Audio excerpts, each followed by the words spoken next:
Hi, this is Lisa with Cooking with Yarn, and this is Mental Health Monday. So, has anyone had the case of the Monday blues yet? Just kidding, that reminded me of Office Space. Just someone got a case of the Monday blues. I just had to say it. Anyways, I don't today because it was like a weekend because I had the day off. So I did not have the case of the Monday blues today. Let me tell you what's been going on. I had an incident today, but I'll give you the background of it. Okay. And then I'll show you my mental health blanket. My mood blanket. I didn't get very far on it though, because I didn't. Okay, so a long time ago, probably, 30 years ago, I was a teenager. I was in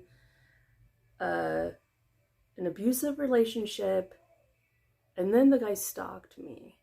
I mean, he actually, my boyfriend or whatever, when I broke up with him, he went nuts. He was nuts before, but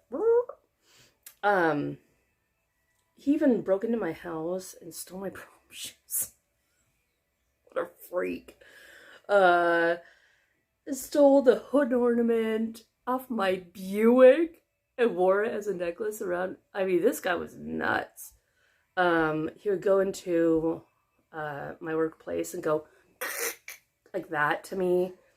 I told my boss about it and what he did. And so he literally, because he was short, he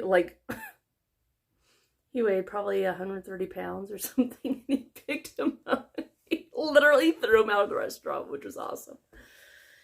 But it was pretty scary. Like, he would tap on my window at night. Yeah. And back then, I don't know why we didn't think of calling the police. Hello. Nope. And then, anyways, so I have issues with being stalked. Like, one time he actually dragged me from school trying to kidnap me. One time he actually did kidnap me and took me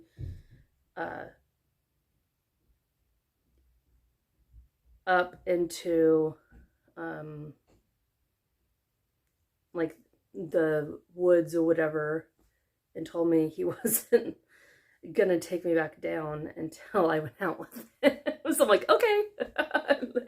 Then when he dropped me back off, I'm like, sucker! Slammed the door, ran in.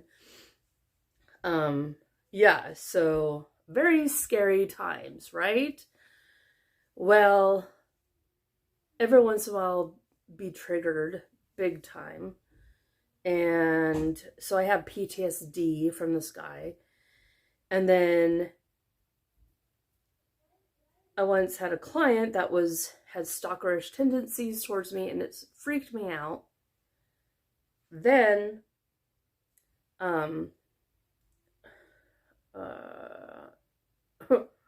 so last May, I think I might have told you guys this. I didn't tell you the part that I just told you guys, but I told you this part about this stalkerish old client, whatever, from a long time ago. Last May, the PTSD was triggered big time, and I get back on medications, and now I gotta up it because I need help. Anyways, and I'm gonna talk to the therapist. But I was driving home from work, and he was walking in my neighborhood, and I freaked out, and I could barely talk, and I'm like trying to, I'm like looking out the window, seeing if he passes by my house or not, or if he even knows where I was freaked out. And then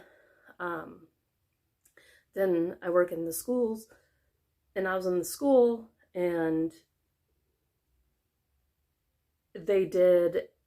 I'm like, I need to get out of here before they do a drill, an intruder drill. And I'm like, oh, I need to get out here because we were aware of when it was going to happen. I'm like, okay, I'll hurry up and see everybody and then I'll leave because I can't deal with that right now. Because 2 days before was when I saw this guy walking in my neighborhood and freaked me out. And I'm like telling the nurses, and I was like sweating all the way through, you know. And then the drill goes off, and I'm like, what? It was scheduled like at this time. I guess they're doing it 15 minutes early, I guess, or a half hour early. Well, come to find out, it was a real drill. It wasn't a drill. It was real, but it was an overreaction. There was a guy walking down the street taking his gun to the pawn shop to hawk it. And because he had passed the schools did this intruder, everybody, you know. And when I found out it was real, my legs, I could not feel my feet at all. Oh, now it's going again. Like, just thinking about it is making my feet numb. So I completely, yeah, it was really scary. I'm like, I can't feel my legs, and the nurse was there. She's like, okay, sit down. So anyways, it just keeps happening, being triggered by scary things. I forgot to tell you guys this, but I would say right before winter break. Yeah, probably like 3 weeks ago, this happened. Hannah and I, my daughter's just 13. We were walking, we went to Hobby Lobby, and it wasn't at night, but it was dark out, and because it was like 6 o'clock, you know. And I had just got done telling her that,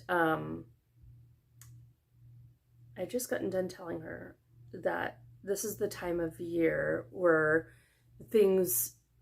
I see things happen with like sex trafficking and kidnappers and people, like there'll be people in the parking lot and they'll mark the cars of your handle with something weird on the handle. If you see that, go back inside the car or go back inside the store and have someone walk in, you know, all that.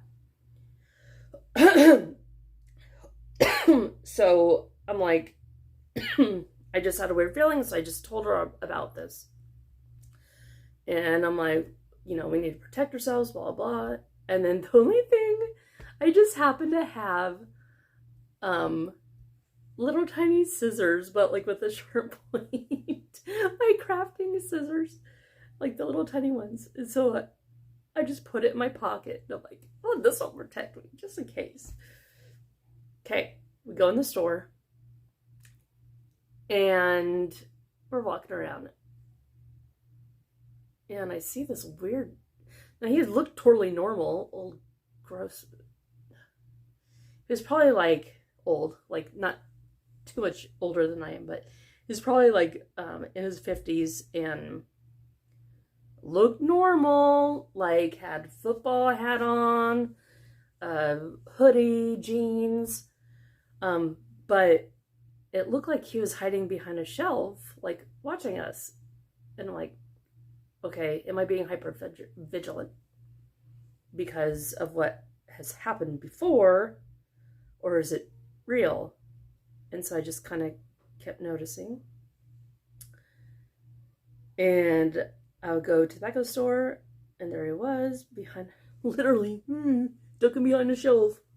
And I'm like, okay, that's weird. And so I just go to check out, standing in line, and then I see him closer by the checkout, but hiding behind another shelf. I'm like, okay. And I told Hannah, I go, I think we're being followed by a creepy guy. And she was thinking, yeah, right. Because she knows what's happened before. And she's like, Mom, like, she's like, it's probably not a big deal. And so I'm like, nope. And I got out of line and I went to the very back of the store. And I just waited there and waited there and waited there. And then I saw him again. Hiding.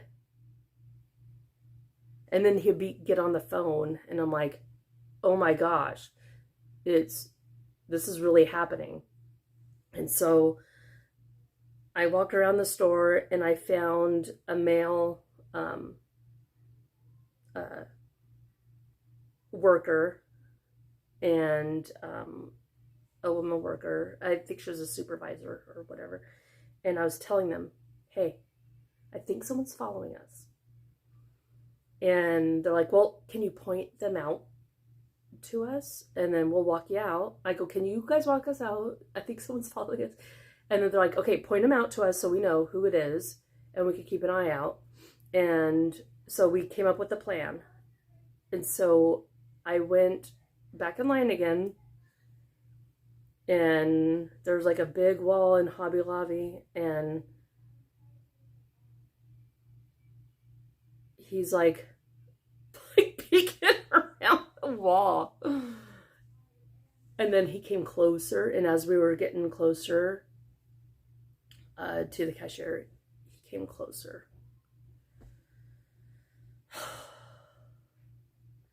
I started, the guy that was going to walk us out, he was up front by the cashier. And I go, he's right there. And I made it loud so everybody knew what was going on. And I'm like, he's right there. He's the one with the hat and this and that. And I'm like, he's hiding. Now he's hiding over there. And now he's hiding. And he made it so obvious, you know. And so and the guy's like, oh my gosh, he really is. I'm like, yeah, that's what I'm saying. He's hiding. Plain sight. Like, he's literally hiding. And he goes, he looks so normal. I'm like, yeah, well, you never know who a creeper is.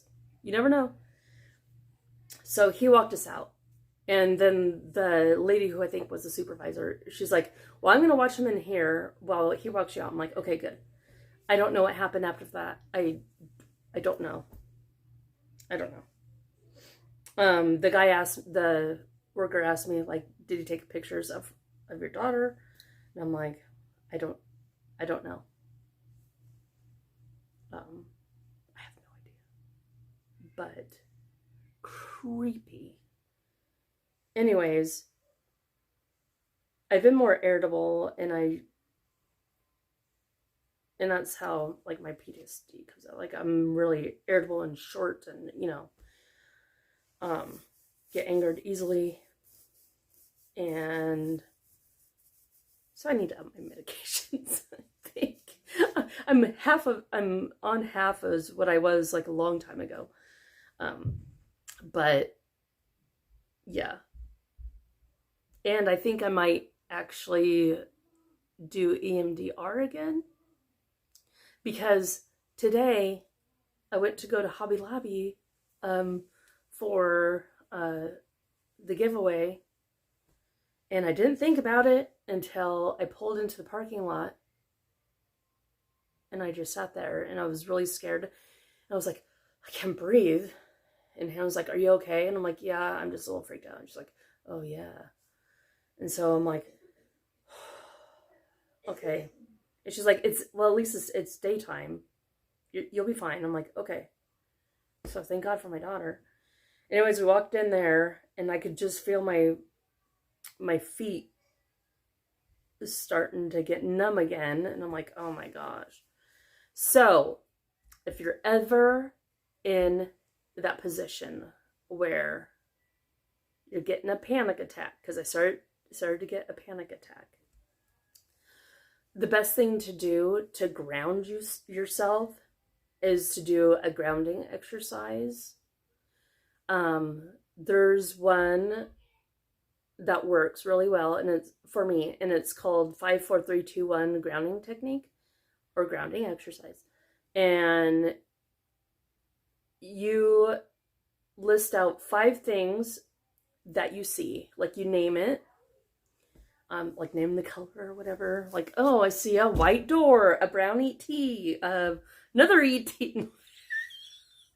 another ET. No, and then you do 4 things that you can hear, and or touch or whatever. No, let's do 4 things that you can touch. So you touch like 4 different things. Like, oh, I can feel the tightness of my shoes, or okay, this feels cold and it's smooth. This door right here is squishy, you know. You can go grab some yarn and do it too. 3 things that you hear, and so, you know, sometimes it helps to close your eyes and listen to 3 things. 2 things that you smell. No. You can, I mean, there's, I don't know what you would smell, but if you, whatever's around, you know, if you're in nature, smell a flower. Try not to smell your armpit. Just notice things, you know, if you have anything that's smelly. Ooh, it might be a good idea to carry something that's smelly. Like a scratch and sniff sticker. I don't know. Smell glue? No, don't do that. And then 1 thing that you taste. If you don't have anything, or get a drink of water. If you don't have anything to eat or to taste or whatever, then think of your favorite thing to taste. Yeah. So do that for panic attacks. Anyways, I did something a long time ago that really helped when my PTSD was triggered. And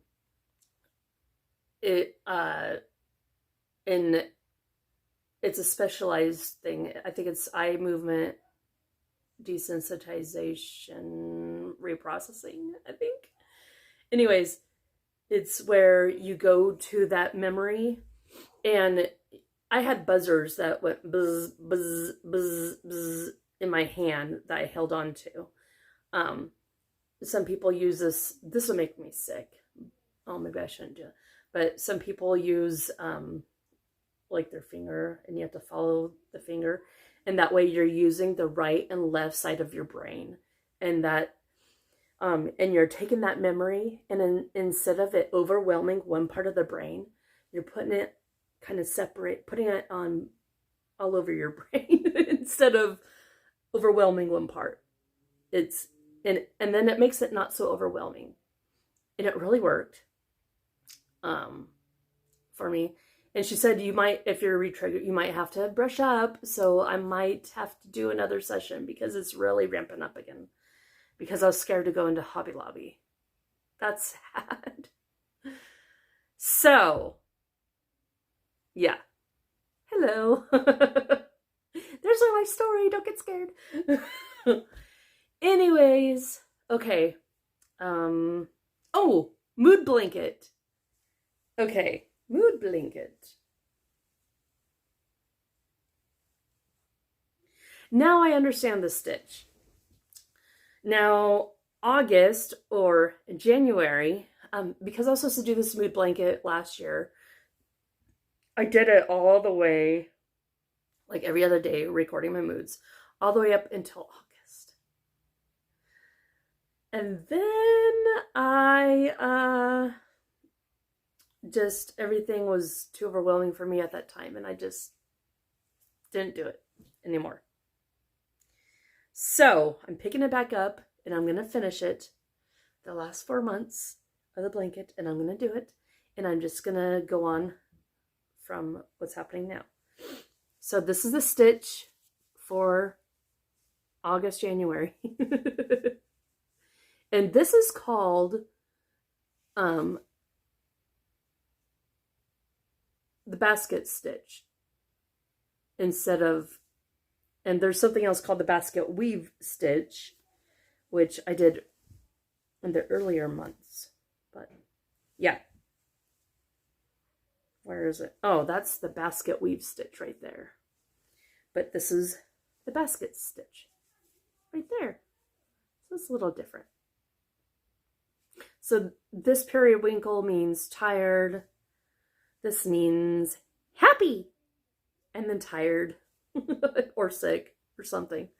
Or sad. Tired, sick, and sad all goes in with periwinkle. And then the light pink, but earlier the light purple is happy. The light green is angry elf. And then the stark purple is fear, anxiety. And so today will be fear because I was scared and had a panic attack. It was no bueno. Anyways, okay, that's it. This has gone too long.